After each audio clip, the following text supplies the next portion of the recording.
How to create a TikTok sound from your voice. Hello everyone and welcome back to our channel. Want to use your voice as a TikTok sound, whether for a funny clip or a personal touch? Here's how to do it in just a few simple steps. First, open TikTok and tap the plus icon to record a video. Speak or say whatever you want to turn into a sound. Once you are done, tap the check mark to proceed. Next, post your video.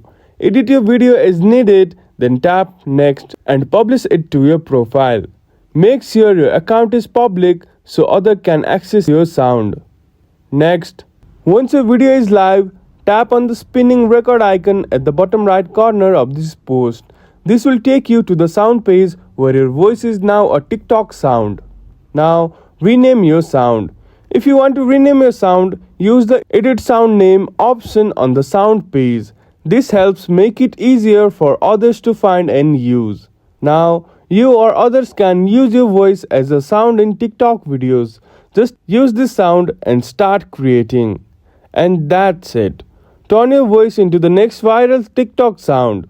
If this video helped you, please don't forget to like this video and subscribe to our channel. Thank you for watching and we will see you again in the next video.